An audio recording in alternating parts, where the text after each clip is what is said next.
I have been watching basketball for about 10 years now, and I have never been more confused, more conflicted on picking a team to come out of the Western Conference than I am this year. This Western Conference is absolutely absurd. I don't think I've ever seen so much drama, so many close games, so many weird losing streaks, so many weird winning streaks, so many teams that shouldn't be winning games win games, and so many teams that should be winning games losing games. It is a crazy stacked Western Conference that we have this year. To begin the year, I had the Clippers coming out of the West. I thought that their depth, I thought Kawhi Leonard and PG coming back healthy. I thought the additions of Norman Powell, Robert Covington, I thought that was going to be enough to get the Clippers over the edge. But as we saw, Kawhi Leonard was in and out the lineup to start the year. And now most recently, PG has been just got hurt. And now his knee, and he has a sprained knee. He's going to be out for at least 2 to 3 weeks. We added Russell Westbrook. So it has been weird for the Los Angeles Clippers. Then the Denver Nuggets took off. They were on a huge run. They have been in the front seat in the Western Conference for the entire year. But then they go on a recent losing streak. They don't look as good as they were defensively.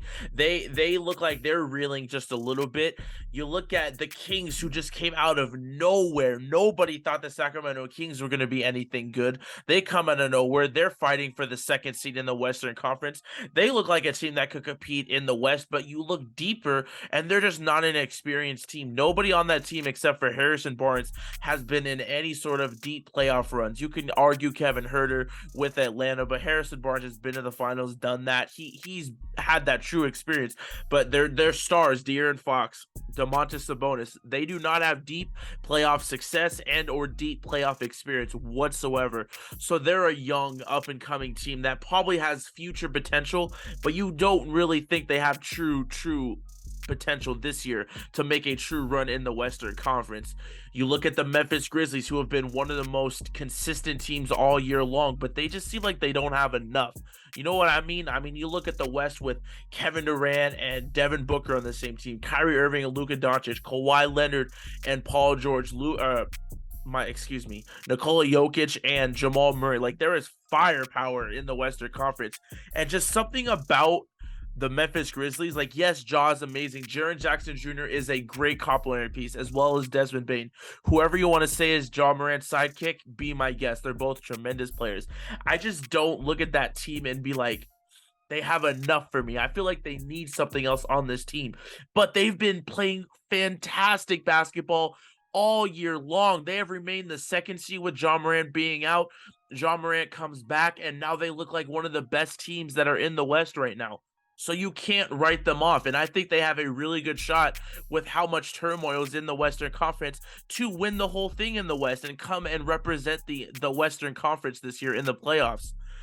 Golden State, who I think a lot of people had repeating this year, or at least getting back to the finals, looks so just tired, looks so much like defeated, like they've just done it for so many years on years, going to the finals 5-6 times, competing at the highest level for so many years. It just looks like they are dreaded, they are tired, they are just done with competing, because they don't compete as much as they did on defense. Stephen Curry is getting injured left and right. Klay Thompson, by the way, has been playing tremendous, but he can't do it all on his own. Draymond Green and the Jordan Poole situation. I mean, it just seems like there's so much drama and baggage around the Golden State Warriors, and it just seems like they aren't the same team that they used to be. There's just so many. And then you look down, the Lakers. The Lakers are still in contention. The Los Angeles Lakers are still in contention in the Western Conference. I can't believe I am saying this right now. How are the Lakers still in contention? They have been one of the worst teams all year. Don't play very good defense. Are really sloppy on offense. But then they traded Russell Westbrook. LeBron James has been playing at an MVP level, even though he's not going to win MVP. He's averaging 30 points this year on 50% shooting. In year 20, that's just ridiculous. Anthony Davis was dominating the league when in the first half of the season until he's had a little bit of slump. But then they make the trade. They get D'Angelo Russell. They get Malik Beasley. They get Jared Vanderbilt. Austin Reeves has been a revelation for this squad. Oh, by the way, Austin Reeves, if the Lakers do not re-sign him, that would be disrespectful as hell. He deserves a big-time contract from the Lakers. But now you look at the Lakers. They're sitting at the 10th seed right now. They still have a chance. What if LeBron James comes back before the end of the year? There is a big chance that they can make a run with how many injuries and how much turmoil there is in the Western Conference. The Phoenix Suns are one of the most confusing teams. I don't believe they have enough depth to win. But then I watched the first 3 games with Kevin Durant, Devin Booker, and Chris Paul together, and I'm like, oh my God, they figured it out. They're going to win it all. There are so many different situations. I still look at Phoenix as they don't have enough depth in the playoffs, because when you're keened in on a series, when you're keened in on one team for a whole series, and it's 7 games of seeing that same exact team, you can draw up plays to defend Kevin Durant. I'm not saying you're going to stop Kevin Durant. He's still going to get his 20 to 30 for sure. Devin Booker's still going to get his 20 to 25, but I believe that you need other guys to step up in the playoffs. We saw it. Bobby Portis stepped up huge for the Milwaukee Bucks. Andrew Wiggins stepped up huge for the Golden State Warriors. Pascal Siakam stepped up huge for the Toronto Raptors, as well as Fred VanVleet in their championship run. So you need these other guys, and I feel losing Mikal Bridges, losing Cam Johnson, those are big pieces to lose for Kevin Durant. Now, can they still compete? Yes, obviously. The West is so close. I mean, it's ridiculously close that, yes, I still believe Phoenix is a top-tier contender in the Western Conference, but in a 7-game series, when you're facing a team like the Clippers, if the Warriors somehow get in there, facing the Denver Nuggets, I feel they have more pieces to win you a game compared to what Phoenix has. I don't see Phoenix being able to win one of those deep playoff runs, especially with the injury history of Kevin Durant and Devin Booker, and because of the depth that they have on this team.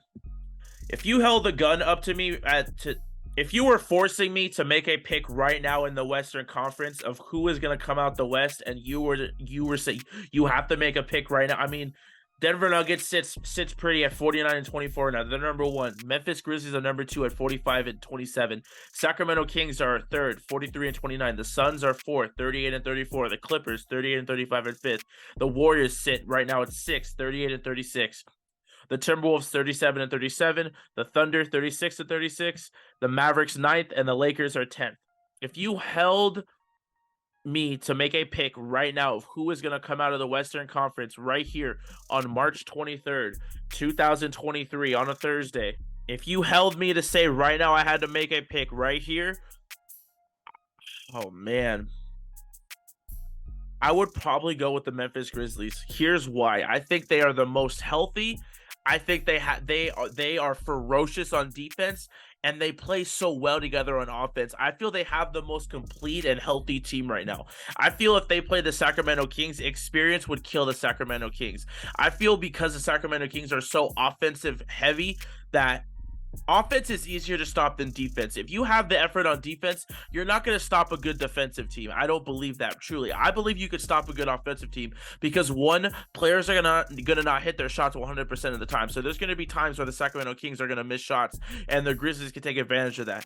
I look at the Denver Nuggets, and I feel the Memphis Grizzlies are a team that could be too fast for them, if you know what I mean. I feel they're going to be too quick, too elusive, and just get out in transition, get those free, easy buckets. And I feel Jaren Jackson Jr. could hold his own in the paint. He is a Defensive Player of the Year candidate, and I love what I'm seeing from Jaren Jackson Jr.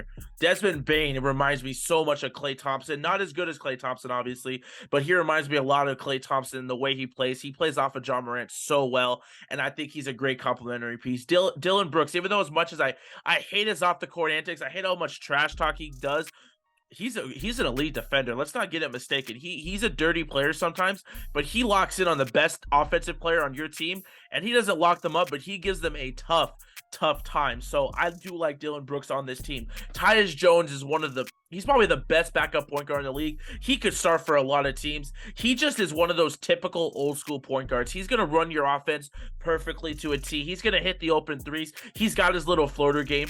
And he's just an all-around great point guard to have on your team. I just love the totality of this Memphis Grizzlies team. And with all the injuries surrounding the Western Conference, if you held me right now to say I had to make a pick, I think I'd go with the Memphis Grizzlies. But that could change tomorrow. That could change literally tomorrow. That's how stacked this Western Conference is. I've never seen the Western Conference have so many losses in my life. I remember a time in 2009, the top 6 seeds all had 50 wins or more. That is crazy that we are standing here in 2023 and the 4th seed has 34 losses. The number 1 seed has 24 losses. What is going on in this Western Conference? It is crazy what is going on in this Western Conference. I mean, the Lakers are the 10th seed, and we are talking about them like they possibly have a chance. That is crazy. Minnesota just got Cat, and Anthony Edwards is on his way back soon. The Oklahoma City Thunder are the youngest team in the NBA. They don't have their lottery pick, and they're the 8th seed. They could give the Nuggets, the Grizzlies, or the Kings trouble in the first round if they make it out. The defending champions are the 6th seed. I mean, that's not too crazy. We've seen that happen before where a team drops off like the Mavericks. I know the Spurs dropped off in seeding when they won the championship back in 2014, but it is a crazy, crazy Western Conference. To begin the year, I thought the Clippers had it. I thought they were going to be the most deep team. I thought Kawhi Leonard and PG were going to go to another level come playoff time. But with PG being out 2 to 3 weeks, I don't see him coming back anytime soon, especially when the playoffs start. So if you made me pick right now, I would be most confident in picking the Memphis Grizzlies right now. But again, that could change whenever. But I want you guys to let me know down below, who do you guys have winning the West? Who do you guys see having the best chance of winning the West? And who are some dark horse / underdogs you guys see coming out of the West? But I appreciate all of y'all for tuning in. It has been your boy, Evan. I'll see y'all next time. Peace.